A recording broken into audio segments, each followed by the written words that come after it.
Ontem nós mostramos um bate-papo com uma psicóloga que falou sobre os medos e como superá-los, né? E hoje ela está de volta para continuar esclarecendo as dúvidas e respondendo às perguntas sobre esse tema que é muito importante, né, gente? Porque qual é o seu medo, hein? Tem muita gente que tem medo de muita coisa. Então, a Daniela Zeotti vai responder para você aqui no SBT Verdade. Dani, muito obrigado mais uma vez. Seja bem-vinda de novo aqui, né? Olá, Vinícius. Boa tarde a você, boa tarde a todos.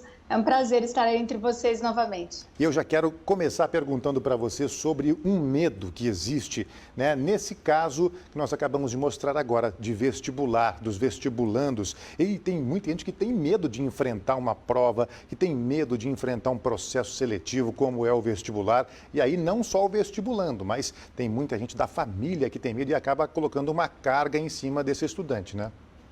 Sim, vamos lá. Esse é um momento bastante importante, né? O processo seletivo, historicamente, é um momento muito ansiogênico e deve assim ser mesmo. Por quê? Um pouquinho do que eu disse ontem sobre o medo e a ansiedade são quase que sinônimos, tá? Esse medo que te avisa de um estressor, ele é para ser seu amigo, é para te preparar para a resposta que você vai dar. Então, o medo no processo seletivo, ele te deixa mais atento, mais ágil, com raciocínio mais rápido, né? Então, ali na hora da prova, você vai conseguir acessar memórias, você vai conseguir tomar decisões de uma maneira muito mais eminente. Então, isso é importante, tá? Agora, quando ele passa desse limite de te ajudar e passa a te prejudicar e paralisa, quando você começa a sentir que é incapaz, que está mal preparado, que não se recorda dos conteúdos, e para ajudar ainda, quando a família pressiona, né? Quando a família entra nessa situação do medo, essa situação fica mais delicada ainda. Não perdendo de vista que esse é um ano peculiar. É o primeiro ano em que o vestibular, de uma maneira geral, o Enem, os outros processos seletivos, tiveram que ser remodelados. Então, tudo isso gera uma ansiedade maior. Mas vamos entender que estamos todos construindo o novo, fazendo história. O processo de construir história realmente não é um processo fácil, mas ele é brilhante, é incrível fazer parte da história. Então vamos lá, os vestibulandos do final de semana se munam de coragem, de força, entendam que o medo e essa ansiedade pré-prova, ela pode ser sua aliada, você vai estar muito mais atento, mais rápido, mais ligado. Não fique pensando no que já passou e nos conteúdos que não conseguiram ser vistos durante esse ano, porque não foi para você, não foi para todo mundo, tudo mudou esse ano. E vamos lá construir história, Vinícius. Ô Dani, qual a principal diferença entre o medo, o pânico e a fobia? Sensacional sua pergunta.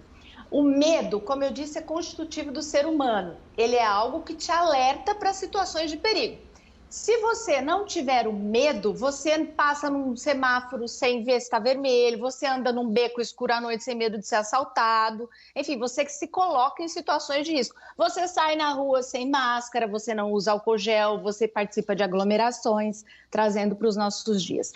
O pânico, quando a gente fala em patologia, é importante a gente entender que pânico não é sinônimo de medo.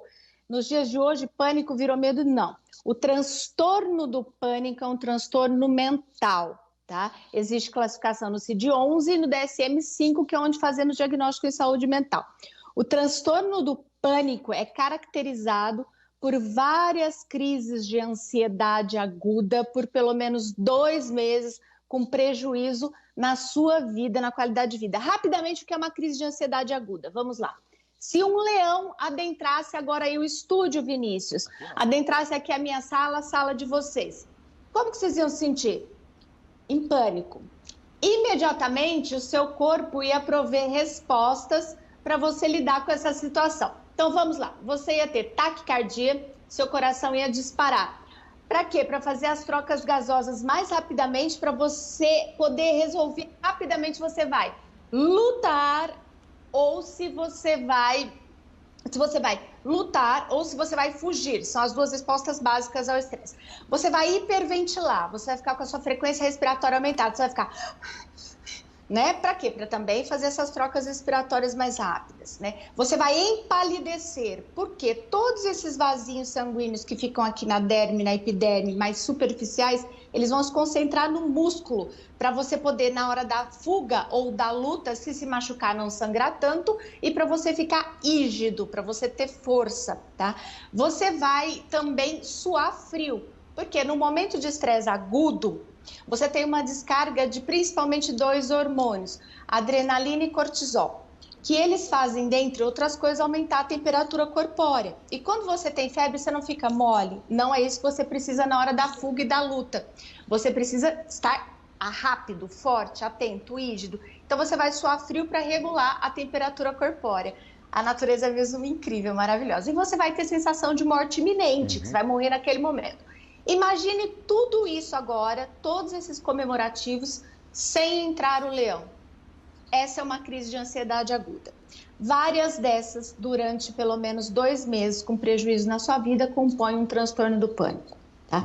A fobia é quando a gente tem essa sensação de pânico, de morte, taquicardia, sudorese fria, hiperventilação, tudo que eu falei, frequência respiratória aumentada, diante de um estressor específico. Vamos lá.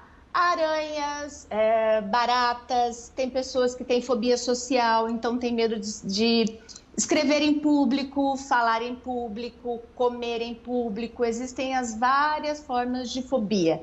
Isso mantido no tempo por pelo menos 2 meses também, com prejuízo nas atividades de vida da pessoa. Se é estudo, trabalho, relacionamentos, enfim, isso aí atrapalhando. Então, fobias e transtorno do pânico são patologias.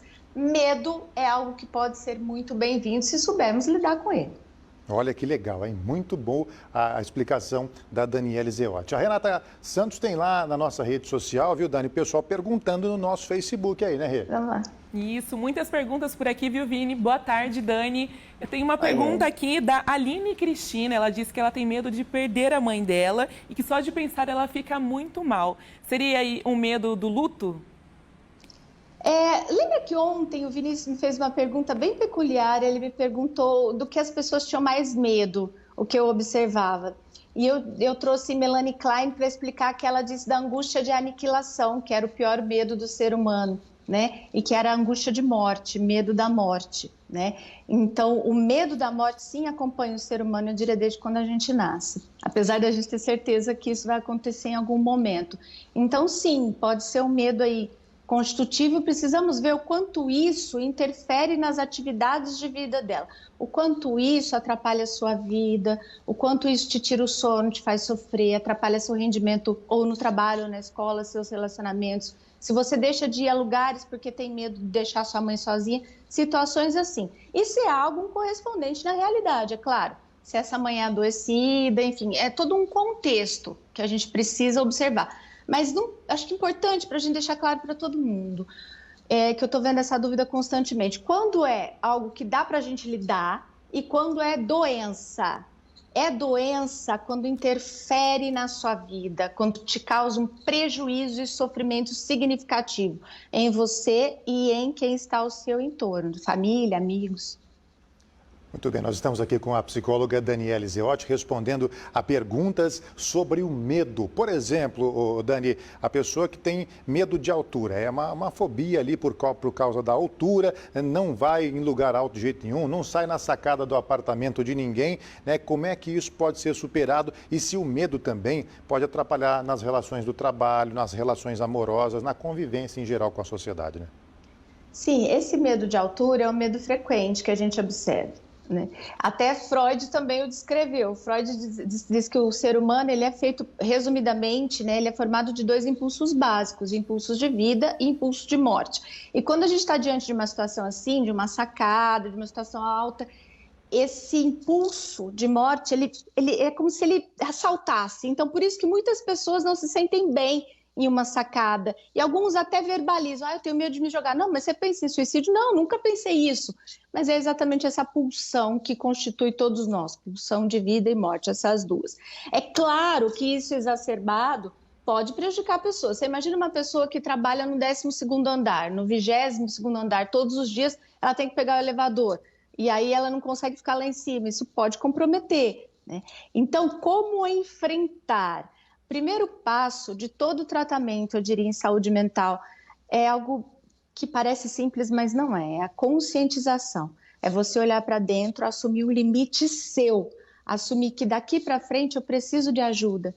Assumir limites é bravo, é corajoso, é muito corajoso. Assumir esse limite e buscar ajuda. Porque quando se trata dessas situações do medo que fogem do controle, fica muito difícil para a pessoa sozinha conseguir.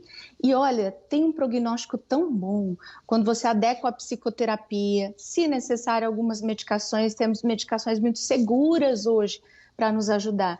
Então, assim, o reflexo disso, o prognóstico, o resultado, a pessoa se sente tão feliz, tão livre, é uma sensação de bem-estar plena. Então, assim, primeiro aceite o seu limite, aceite bravamente, busque ajuda, o prognóstico é bom, você vai se sentir pleno e livre, e as pessoas geralmente dizem, nossa, eu devia ter procurado antes, se eu soubesse, né? Então agora você sabe. Pois é, exatamente. Então não sinta medo de procurar ajuda. Renata, tem mais aí na rede social? Tem sim, Vini. A Luciele Ambrosio pergunta aqui, Dani, sobre como lidar com os medos de uma criança e como saber se isso de fato é um medo.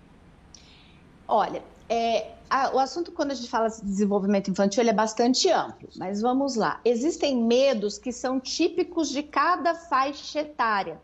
E como eu disse no começo, eles são protetores. Então, veja bem, medo de chuva, medo de trovão, medo de fogo, são medos aí que são de determinadas faixas etárias. Medo da ausência materna, medo da mãe não voltar, medo de ser deixado à escola. Tudo isso é protetor para quê? Para ele ficar ali perto da mãe, no momento que ele é mais dependente, não sair desgarrado. Aí quantas crianças a gente não se vê perdido quando você vê em praia ou shopping, enfim, né? Então existem medos típicos de cada faixa etária. Estes medos, eles tendem a ir evoluindo com o tempo e cada vez ficarem, digamos, mais elaborados. Então a criança pequenininha tem medo de chuva, medo da ausência da mãe. Depois ela começa a ter medo de assalto, medo de sequestro, enfim, os medos vão ficando mais reais. Qual a criancinha lá que não tem medo do bicho-papão lá atrás, de assombração? Depois eles vão ficando mais reais, tá? Sempre o marcador. A criança começa na infância um processo importantíssimo, que é o da escolarização, da alfabetização e que acarreta toda a socialização. Se esses medos começarem a comprometer a socialização, então, uma criança que não brinca com outras crianças, não fica no parquinho brincando com outras crianças, mesmo quando a mãe está observando distante, não fica na escola sozinha, a recusa é muito intensa, ou se já está no período de alfabetização e tem notas, as notas começam a ser prejudicadas, o rendimento escolar começa a ser prejudicado pelos medos, este não é um medo aceitável, digamos assim, não é um medo típico da infância.